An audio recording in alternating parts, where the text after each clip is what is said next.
नमस्कार साथियों, मैं हूं कृष्ण सैनी। आज हम एक बार फिर महेंद्रगढ़ विधानसभा में मौजूद हैं और जो विधानसभा के चुनाव को लेकर के आज हम खास चर्चा करने वाले हैं। और हमारे साथ बीजेपी के पुराने नेता, महेंद्रगढ़ से 2 बार यानी कि पूर्व जिला अध्यक्ष रहे, हमारे साथ कंवर सिंह जी खातौद हमारे साथ मौजूद हैं और इनसे हम जानेंगे, क्योंकि ये पूरा होल्डिंग वगैरह लगा रखा है, पूरा प्रचार प्रसार जो है महेंद्रगढ़ में किया हुआ है और ये गांव-गांव में जो है डोर टू डोर अभियान भी चला रहे हैं। तो कंवर सिंह जी क्या कहना चाहेंगे, जैसे कुछ ही समय बाकी है चुनाव में, तो किस तरह से क्या रणनीति तैयार की है? अब एक चौधरी धर्मवीर सिंह का बयान भी आया है कि हरियाणा में अब की बार बीजेपी कुछ बदलाव करने वाली है और जिताऊ कैंडिडेट को टिकट मिलेगी, तो ये आज सुनने को आया है। तो किस तरह से क्या रणनीति है, किस तरह से आगे का क्या कदम आप?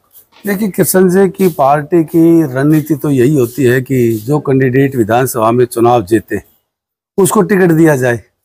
ये तो पार्टी की एक नीति है, एक पॉलिसी है और पार्टी इसी के ऊपर लगातार काम करती। तो जैसा कि आप कह रहे हैं कि चौधरी धर्मवीर का बयान आया है, तो ये ठीक है, यही पार्टी की नीति का ही एक हिस्सा है। बिल्कुल। तो सर, जैसे पिछले बार भी जैसे एक मतलब आप तैयारी कर रहे थे और किसी कारणों से मतलब टिकट फिर पुराने कैंडिडेट को दे दी गई थी, तो अब की बार क्या लगता है कि जैसे आपको कोई ऊपर से कोई बड़ा इशारा हुआ है कि आप कैंपेनिंग करें या चुनाव में इस तरह से जाएं, तो किस तरह से मतलब इस चीज को देखें? देखिए कि पिछली बार भी हम कोशिश में थे और लास्ट में निर्णय किया कि भाई भारतीय जनता पार्टी के वरिष्ठ नेता हैं, उनके नाम पर फिर विचार हुआ। तो ये तो पार्टी का काम है, हम अपने काम में दिन रात लगे हुए हैं और कोई भी कार्यकर्ता, मेरा अलावा और भी कार्यकर्ता हैं और भी विधानसभा है, सब में अनेक कार्यकर्ता हैं जो टिकट के लिए भागादौड़ करते हैं और लगातार पार्टी का काम कर रहे हैं। और पार्टी का काम करते करते लगातार हर कार्यकर्ता की भावना होती है कि पार्टी मुझे टिकट दे और मैं चुनाव को जीतूं। उसी क्रम में हम भी लगातार प्रयास कर रहे हैं। मैं पार्टी का 2 बार जिला अध्यक्ष रहा हूँ, बैंक का, सेंट्रल कोऑपरेटिव बैंक का चेयरमैन रहा हूँ। पिछली बार लोकसभा का सह प्रभारी के नाते मेरे पास जिम्मेवारी रही है। लगातार 1996 से आज तक पार्टी के साथ कंधे से कंधा मिलाकर काम किया है और पार्टी यदि मेरे नाम पर विचार करती है तो उसी क्रम में मैं लगा हूँ, मेहनत कर रहा हूँ। ये तो पार्टी को देखना है किसको टिकट देना है, किसको टिकट नहीं देना है, और वो कार्यकर्ता के ऊपर निर्भर है। यदि पार्टी विचार नहीं करती है तो कार्यकर्ता क्या स्टेप उठाता है, उसकी योजना क्या होती है, ये तो समय बताएगा। समय पर जिस तरह से लोगों की भावना के अनुसार लोग क्या चाहते हैं, उस हिसाब से हम निर्णय लेंगे, इसमें कोई शक नहीं है। पार्टी अपना निर्णय कार्यकर्ता को देखकर, ग्राउंड की रिपोर्ट को देखकर, कार्यकर्ता की शैली को देखकर विचार करती है।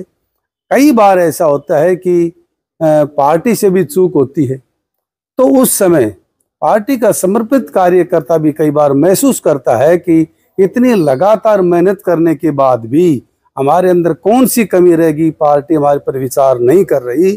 तो उस समय कार्यकर्ता जो निर्णय लेता है वो अपनी आत्मा से लेता है, अंतरम आत्मा उसको ये कहती है कि ये पार्टी का निर्णय मेरे खिलाफ हुआ है, वो समय बताएगा। तो आप जैसे अभी करीब 100 से अधिक गांव है अपने महेंद्रगढ़ विधानसभा में और तकरीबन सभी पे आपने कैंपेनिंग दौरा जो है वो कंप्लीट कर लिया, तो जनता की आवाज किस तरह से आ रही है? मतलब कोई नए कैंडिडेट को ज्यादा पसंद करने की बात कही जा रही है या फिर पुराने को नकार दिया गया है, इस तरह से कोई बात आ रही है? 100 गांव कोई आज नहीं है, कोई आज चुनाव का जब समय आया है इसलिए हम गाँव में नहीं जा रहे, मैं तो लगातार ही जाने लग रहा हूँ। हमारे ऊपर ये तो कोई कह नहीं सकता कि भाई चुनाव आए हर तब जा रहे हैं। एक एक ढाणी, एक एक गांव, आपके वार्ड, कोई जितने बूथ हैं, श्यामपुरा से और ना गोड़ावाला लास्ट है, सभी बूथों पर, सभी गांवों में लगातार संपर्क में हैं। लोगों का रुझान है, लोग पसंद कर रहे हैं। तो जो लोगों के बीच में जो भी कार्यकर्ता कोई रहता है, कोई नेता रहता है, तो अवश्य कार्यकर्ता, सभी गांव के आम लोग, यानी कार्यकर्ता के साथ साथ आम लोगों की भी भावना कैंडिडेट को जिताने में अहम भूमिका निभाती है। कंवर सिंह जी, जैसे बीजेपी पार्टी के जो जितने भी यहाँ पे कार्यकर्ता हैं या फिर चुनाव के लिए जो है दावेदारी कर रहे हैं, तो यहाँ पे ऐसा लग रहा है कि कई ऐसे दावेदार खड़े हो गए हैं, ऐसा लग रहा है कि बीजेपी पार्टी में भी मतलब कोई एकता नहीं दिखाई दे रही है। मतलब वो कह रहा है कि मेरे को टिकट दो, वो कहता है वो मेरे को, वो होल्डिंग लगा रखे, वो महेंद्रगढ़ विधानसभा लिख करके प्रचार प्रसार में जुड़ा हुआ है। तो किस तरह से देखते हैं भाई, मतलब बीजेपी जो है मतलब एकता में नहीं दिखाई दे रही है आपके यहाँ? इसकी होल्डिंग लगाने से और टिकट मांगने से कोई एकता अलग नहीं होती है। कार्यकर्ताओं का रुझान है, चाव है, पार्टी का प्रचार है और प्रजातंत्र में सबको चुनाव लड़ने का अधिकार है। मैं तो चाहता हूँ कोई भी, जिनके भी थोड़ा बहुत मन में है, सब खुलकर आए, सब मांगे टिकट। कौन इनकार कर रहा है? ये थोड़ी है कि ये कोई कांग्रेस से थोड़ी है कि एक दान सिंह कैंडिडेट है, इसके अलावा कोई कैंडिडेट नहीं। ये पार्टी का एंड समझो, और जो पार्टी के अंदर ज़्यादा से ज़्यादा टिकट मांगेंगे, ज़्यादा से ज़्यादा कार्यकर्ता सामने आएंगे, तो ये समझना कि पार्टी की कहीं न कहीं आम लोगों के अंदर पैठ है। लोग पार्टी को चाह रहे हैं, आम लोग चाह रहे हैं कि भारतीय जनता पार्टी विश्व की सबसे बड़ी पार्टी है, आम लोगों की भलाई का काम कर रही है, ये मान लेना चाहिए। कंवर सिंह जी, जैसे रामविलास शर्मा और आपके बीच में कई जगह जैसे अनबंसी दिखाई दी और बनती नहीं, जैसे पिछले 5 साल से हम देख रहे हैं जी, कोई जनसभाएं ऐसी कोई साझा नहीं कर रहे, कोई मंच संचालन जो है एक साथ नहीं किया। तो कहीं ना कहीं ऐसा लग रहा है कि भाई जैसे सीएम या कोई बड़े नेता आते हैं तो वहां तो आप दिखाई देते हैं, लेकिन जब धरातल पे कोई कार्य होता है तो रामविलास और आप दूर दूर से नजर आ रहे हैं। तो ये दूरियां कैसे बनी? देखिए कि 1995 से मैं आपको दिख रहा हूँ, लगातार साथ भी दिख रहा हूँ। 14 तक मैं इस विधानसभा का 96-14 तक चुनाव प्रभारी के नाते जिम्मेवारी की है। मंडल अध्यक्ष से जिला अध्यक्ष, प्रदेश कार्यकारिणी, सेंट्रल कोऑपरेटिव बैंक का चेयरमैन, लोकसभा का सह प्रभारी रहा हूँ, आपने देखा होगा। लेकिन परिवार में भी कई बार मन मुटाव होता है, ये कोई बड़ी बात नहीं, हमारा कोई विवाद नहीं है, आपस में कभी कभी बात है, तो वो बड़े हैं, कोई मैं इसका ये नहीं मान रहा है कि भाई मेरा अपमान कर रहे हैं कि, लेकिन पार्टी में कई बार इस तरह की भावना पैदा हो जाती है। रामविलास जी वरिष्ठ हैं, हम कार्यकर्ता हैं, टिकट मांगते हैं तो उनको थोड़ा बहुत महसूस होता है कि भाई क्यों मांग रहे हैं, लेकिन प्रजातंत्र में सबका अधिकार है। और हम हर कार्यक्रम में मैं जाता हूँ, मुख्यमंत्री आए तब भी मैं गया, सब्जी मंडी में जब माननीय मुख्यमंत्री जी आए तब भी मैं आपके सामने हाजिर था। ऐसा नहीं है कि हम पार्टी से कहीं पीछे कार्यक्रम में आ नहीं रहे, ऐसी बात नहीं। 2014 में मतलब जैसे आप जिला परिषद के चुनाव लड़ रहे थे जी, और उस टाइम जो है रामविलास शर्मा ने आपकी सपोर्ट ना करके किसी दूसरे कैंडिडेट को कर दी थी, तो बता रहे हैं वहां से मनमुटाव शुरू हुआ। देखो कि परिवार में भी मनमुटाव कभी कभी किसी इशू पर हो जाता है। नहीं, आपने लगातार जो है रामविलास शर्मा के सपोर्ट करी है आपने, और उस टाइम जब उनका वक्त आया तो उन्होंने शायद सपोर्ट नहीं करी। देखो कि ये तो हर नेता के ऊपर, हर कार्यकर्ता पर अपना अपना मन होता है, वो किस एंगल से देखता है, क्या विचार करता है, क्या सोचता है, वो तो हर आदमी का अलग अलग विचार होते हैं। इसमें मैं एक दूसरे पर कोई टिप्पणी नहीं करना चाहता, लेकिन मैं इतना कह सकता हूँ कि हमने पार्टी के लिए काम किया है, लोगों की भलाई के लिए काम किया है, पार्टी की जो नीतियाँ हैं, पॉलिसी है, आम लोगों तक पहुँचे, इस विषय में काम किया है। चाहे वो पानी की बात हो, चाहे छोटे दूसरे काम हो, हमने करके दिखाया है। और आपके सामने जो आज ये दोहान नदी में पानी चल रहा है, इसमें सबका सहयोग है, और इसमें हमारा भी सहयोग रहा है। एक व्यक्ति के सहयोग से नहीं, जब सबका सहयोग होता है वो काम तब बनता है। बिल्कुल, मतलब जो डॉक्टर अभय सिंह यादव जो है इसमें काफी पैरवी करी थी, जब वो एक प्रेस कॉन्फ्रेंस भी करी थी, तो मतलब सभी का इसमें सहयोग है, मिला जुला, मतलब एक को श्रेय नहीं जा रहा है, इसमें सबका सहयोग है। माननीय मुख्यमंत्री जी का हम विशेष आभारी हैं, जिनके मार्गदर्शन में इतनी बड़ी अमाउंट दी और इस पूरे इलाके को, पूरे जिले को रिचार्ज करने का जो काम किया है। पानी की हालत बहुत खराब थी और इसमें सबका सहयोग है। कंवर सिंह जी, एक मतलब अहम बात मैं आपसे जानना चाहूंगा, क्योंकि अगर मान लीजिए बीजेपी आपको टिकट नहीं देती है जी, और बीजेपी पुराने ही नेता पे फिर दाव खेलती है जी, तो यहाँ की कंडीशन क्या रहने वाली है आपकी? देखो, यहाँ की कंडीशन तो आप लोग बताएंगे। जो भी कैंडिडेट चुनाव में जाता है वो अपने आप को जीत 100% सुनिश्चित मानकर चलता है। दूसरे लोग देखते हैं कि हालात क्या हैं, उसमें तो जो चुनाव आएगा, टिकट मिलेंगी, लोगों की राय क्या है, लोगों के सुझाव क्या हैं, लोगों के मन में क्या है, वो बात खुलकर आएगी, तभी बता सकते हैं। इतने पहले किसी बात को कहना मैंने नहीं, मैं समझता कि वो कोई मेरे लिए ठीक है, मेरा जो सुझाव वो ठीक होगा।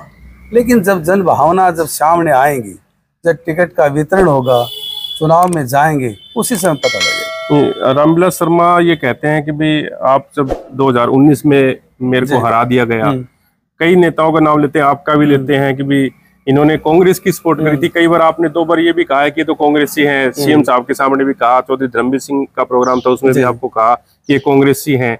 तो क्या लगता है, मतलब ये ठेकरा आपके सर फोड़ा जा रहा है? ये इस बात का मैंने उसी टाइम माननीय मुख्यमंत्री के सामने भी खंडन की, इस बात का खंडन किया।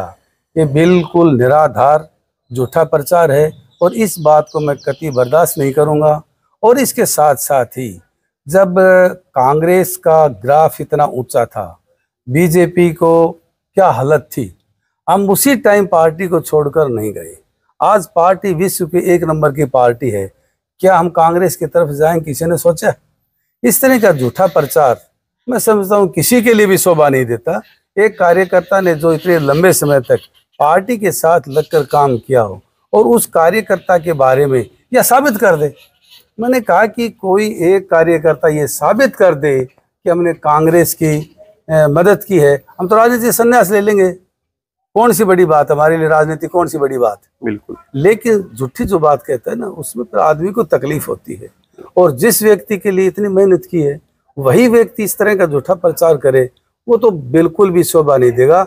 आम लोग भी उस बात को नहीं मानेंगे। अनेक लोगों ने इस बात का खंडन किया, इस बात का विरोध किया। आके इतने बड़े नेता के लिए ये बात कहना शोभा नहीं देती। बिल्कुल। कंवर सिंह जी, मतलब एक आखिरी सवाल है, क्योंकि अगर मान लो भी पार्टी आपको टिकट नहीं देती है, मैंने पहले भी एक बार चर्चा की थी, और नहीं देती है तो फिर किस तरह से चुनाव लड़ेंगे या नहीं लड़ेंगे, मतलब मैदान में आएंगे? अगर ये पार्टी टिकट क्यों नहीं देगी? जो कार्यकर्ता प्रयास कर रहा है क्यों मान ले? पिछली बार भी ऐसा कोशिश हुई थी, आपको टिकट मिलनी चाहिए थी, ये देखिए कार्यकर्ता मेहनत कर रहा है और आम लोग चाह रहे हैं, तो पार्टी टिकट देगी। और फिर भी नहीं देती है तो? फिर नहीं देगी तो फिर हम निर्णय लेंगे, जनता की राय लेके। जनता की राय लेंगे, हम कोई बैठे थोड़ी। क्योंकि पिछली बार भी जनता की आवाज थी भी कंवर सिंह को पिछली बार खड़ा होना चाहिए था, और वो बड़ी गलती हुई है उस टाइम, मतलब जब आप रह गए थे। चलो वो देखेंगे, कोई बात वो समय के इस बात की कोई चिंता नहीं है। बिल्कुल। 1% इस बात की दिमाग में कोई भी ऐसी बात नहीं है। इस बात के लिए हम चिंतित हैं भाई कि पार्टी क्या करेगी। पार्टी, हमें पूरा विश्वास है जो पार्टी का निर्णय होगा वो बहुत अच्छा रहेगा। बिल्कुल। और निर्णय आएगा तब आपको बताएंगे। मतलब चुनाव लड़ना पूरा तय है, निर्णय आपका तकरीबन यही है। आप जो चाह रहे हैं बिल्कुल, वो तो जब समय आएगा उस टाइम खुलासा सब सामने आ जाएगी। बात बिल्कुल सबके सामने आएगी। बाकी तैयारियां पूरी हैं? पूरी तैयारी, जी जान से तैयारी है, लगे हैं। Thank you sir. ठीक, धन्यवाद। तो देखिए, ये हमारे साथ कंवर सिंह यादव बने हुए थे, और यहाँ पे आज हम इनके घर पे आए थे इनसे कुछ अहम जानकारियां लेने। और ये विधानसभा के चुनाव की जो तैयारियां हैं पूरी जोर शोर से चल रही है, और गांव-गांव में कैंपेनिंग भी चलाई जा रही है इनके द्वारा। और जो है ये कहते हैं कि भी पार्टी टिकट देती है 100% हम ही देगी, लेकिन फिर भी अगर नहीं देती तो विचार करेंगे, जनता की राय लेकर के ये विचार करेंगे चुनाव लड़ना है या नहीं लड़ना। बाकी तैयारी इनकी पूरी है और पूरा पार्टी पे विश्वास भी है, और कई जो बातें हैं उनका भी खुलासा किया गया। आज जिस तरह से कोई अनबन होती है पार्टी में, किस तरह से मनमुटाव होता है, उसको लेकर के भी इन्होंने हमसे जो है अपनी बात साझा की है। तो आप क्या सोचते हैं, अपनी राय कमेंट बॉक्स में अवश्य दें, और इस खबर को ज्यादा शेयर करें। अब बने रहिए एमजीएन हरियाणा न्यूज़ के साथ। नमस्कार।